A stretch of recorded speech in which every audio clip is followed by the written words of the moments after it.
Okay, guys. Well, it's kind of official as far as what troops are coming out and the heroes. So we're going to take a look at this, and I'm going to give you my thoughts on how this might impact the game. So here we go. We kind of knew who the heroes were. We weren't really sure on the troops and what they were going to do. But here we go with Charon, legendary dark tank. I thought we got to mess with this guy in the hero portion of the game. That demo of it isn't available right now for me. Anyways, he can summon a large ship from the underworld to attack the enemy. The large ship contains the ghost from the underworld. Once it breaks, it will come out to attack the enemy. At the same time, it'll also bring a high amount of protection to our unit. So it's like a giant pirate troop, basically, seems like. Freya, legendary wild mask man, or masked woman. She is a wild archer lurking in the jungle. She can summon a gust of wind, repel many enemies, and add a high attack speed buff to allied units. After her awakening, she will stimulate her shooting potential and bomb the opponent's position. That sounds pretty gnarly. And then Odin, of course, he is the legendary king of the gods. The Gungnir is in his hand, can release rays of destruction, and his divine aura can bring benefits to allies. So I don't know if that's healing, or we'll check it out though. Then after awakening, he can project the clones of Gunnar at the start of the battle, dealing continuous damage at the designated location. So he's got, he can clone his magical sword thing or whatever.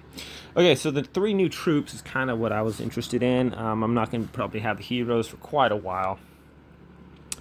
Undead Warrior, Epic and Dark. A powerful Dark Warrior with beyond the limit of melee output and pursuit ability, but not very durable. So I'm thinking that's not very specific, but I'm thinking possibly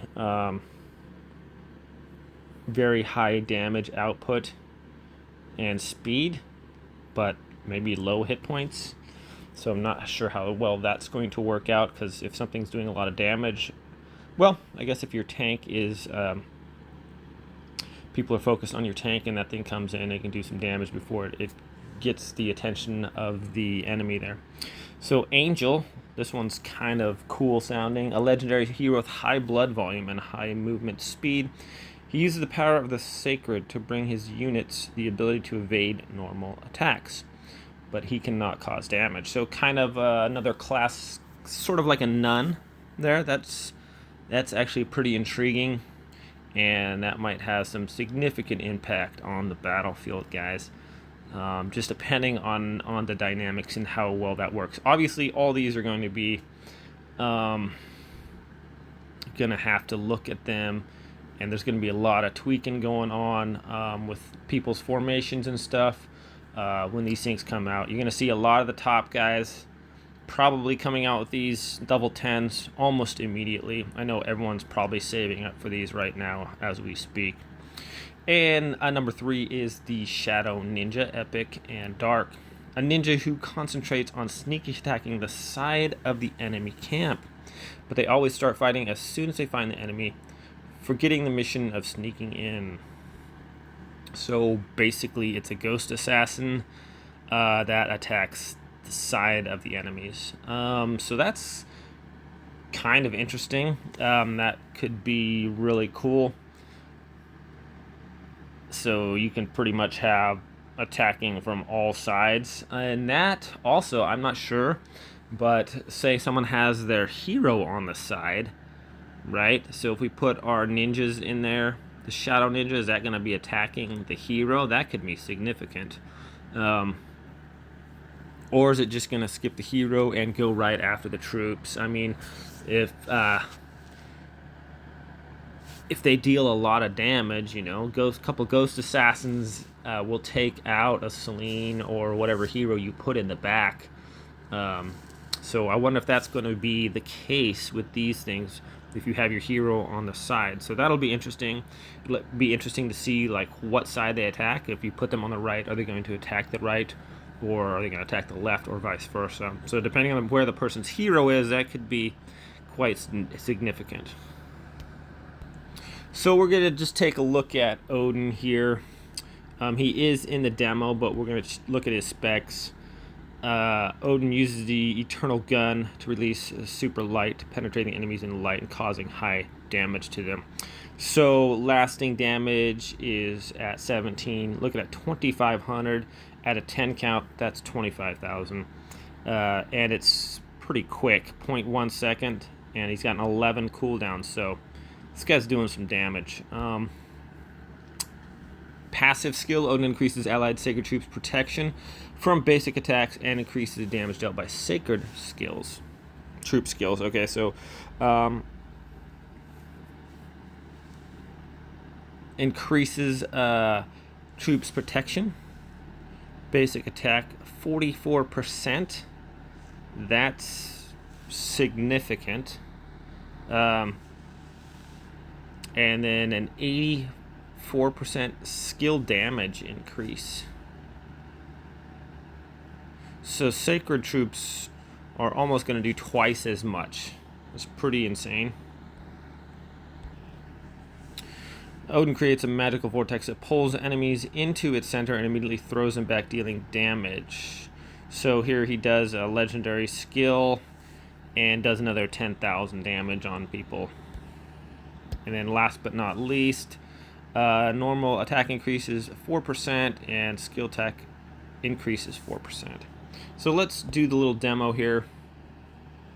I got Odin in the back and I got Odin in the side, and we'll check it out here. Maybe.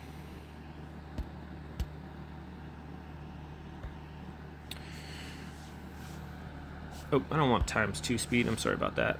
We'll do another one. I'm trying to check him out. So I'm not seeing him clone his staff there and it doing extra damage anywhere.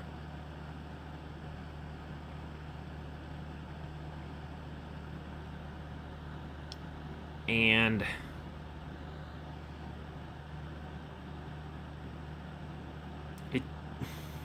it just doesn't look like it's doing that much damage. I mean, 25k in like a few seconds.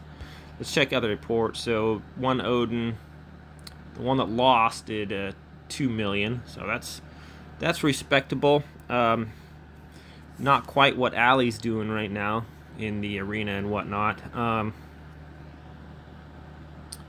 It's hard to tell. I think it's going to be changed from what this is right now, guys, as well.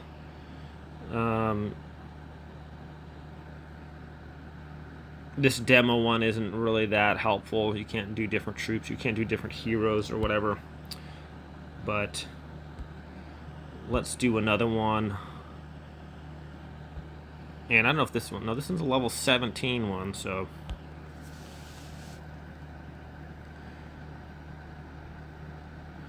I'm trying to watch when he hits people. Is it just taking them out, or what's the deal here? Okay, just fired on those guys in the back, but it doesn't look like it even didn't really hurt them.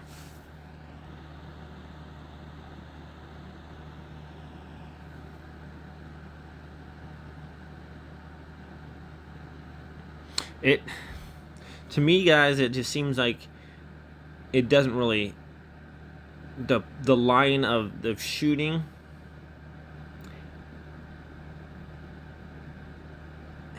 first of all, it doesn't look like he can tank very well, and also the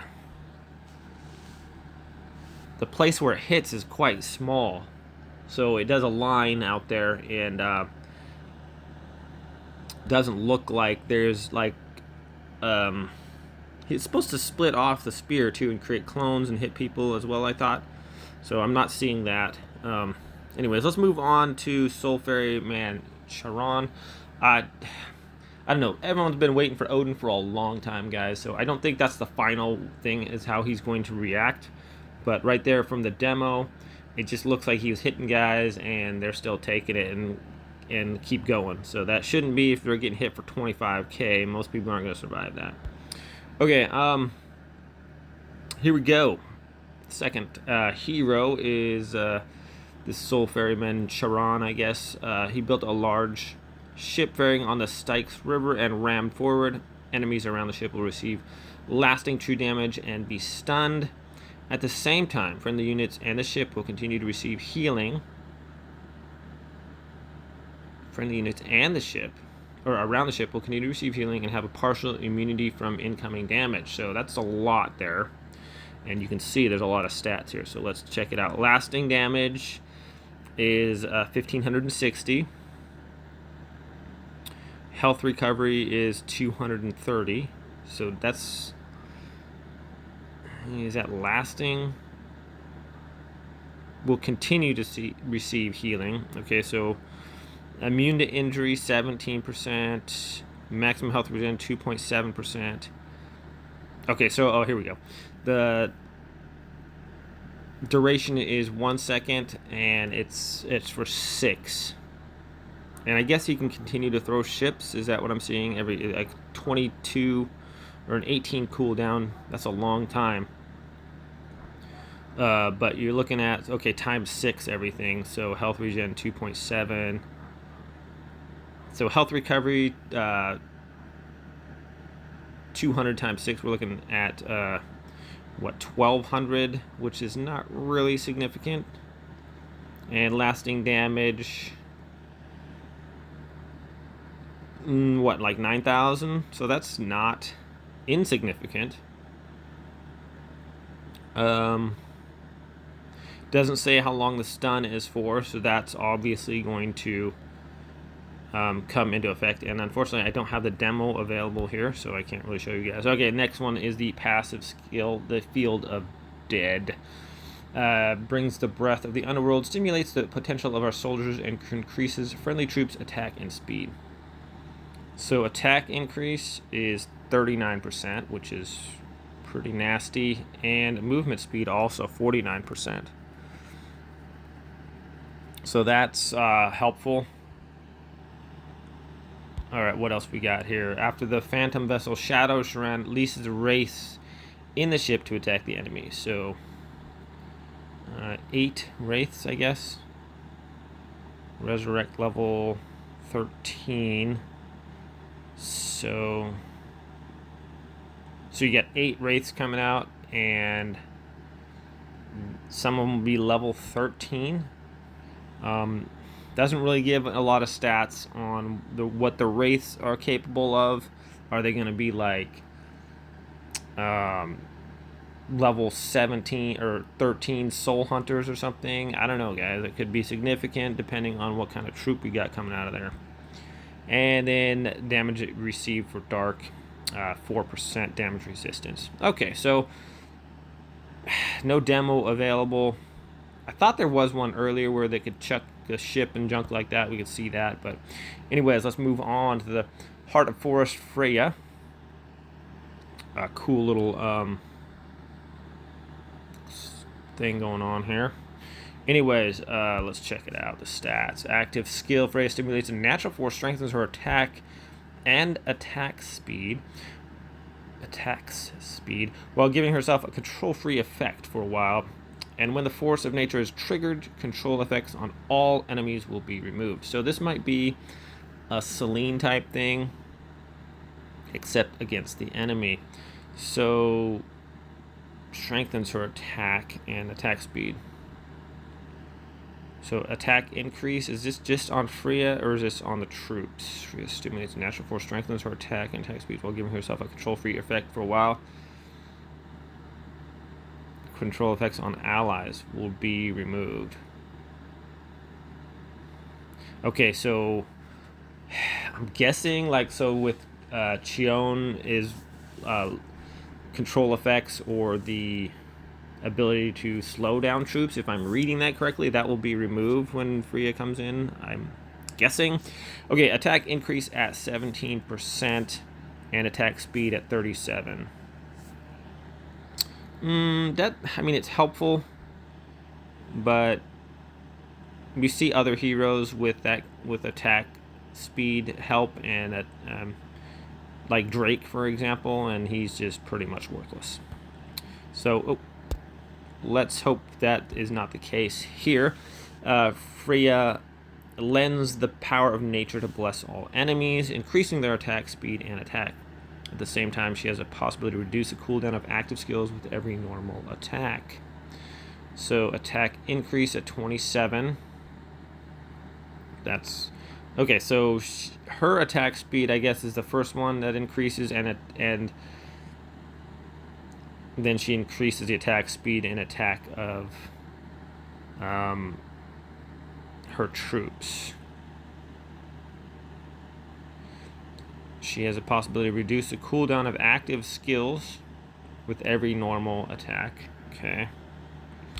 So far, Freya puts arrows into arrow quiver to increase her own attacks. If an enemy unit is attacked by Freya, damage it received will be increased. Okay, so if she hits other troops, her attack increases, and then the attack against that enemy will increase too. So that's pretty cool, depending on how many troops she can hit at once. And there's that. So was she 56,000 health, attack. So it's hard to tell, guys, just from reading this, how significant their impact is going to be. I'm going to check out Drake, because I think Drake gives a nice attack bonus to everybody, right? If I'm not mistaken. Movement speed reduction. Okay, that's his little shot there. Yeah. So here's a similar one.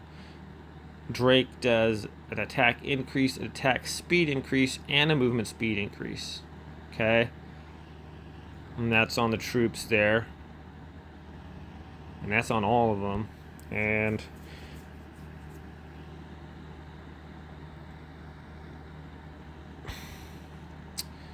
then it has more attack speed increase and movement speed increase for human. So guys, and we all know Drake is kind of a pointless hero.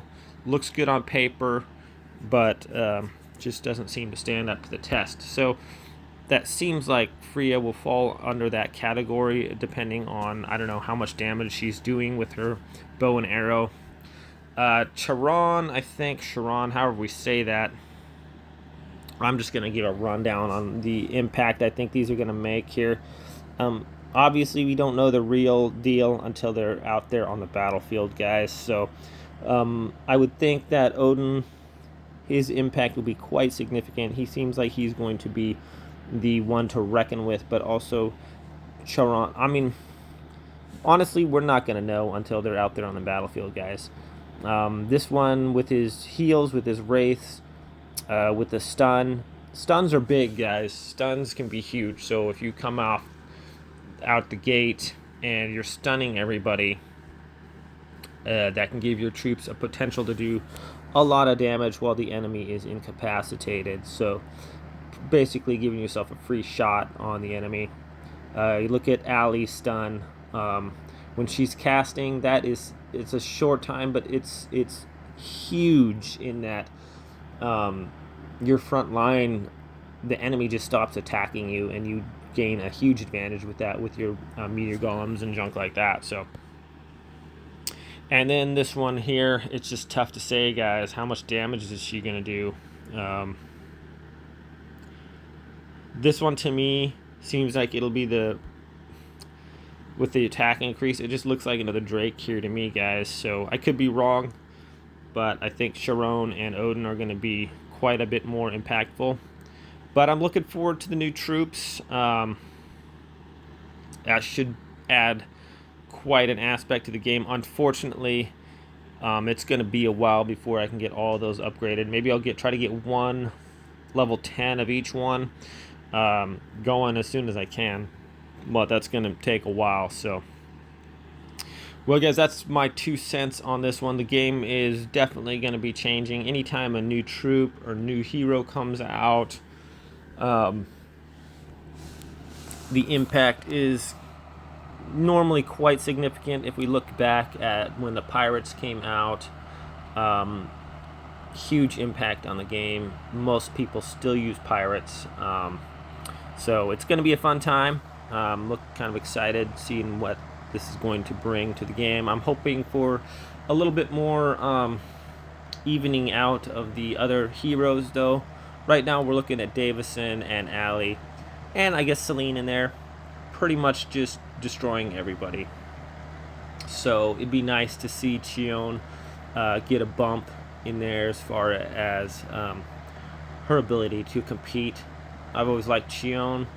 A lot of the heroes could use a little bit more of a leveling off here, because you're just seeing pretty much 3 that are just dominant at the top level.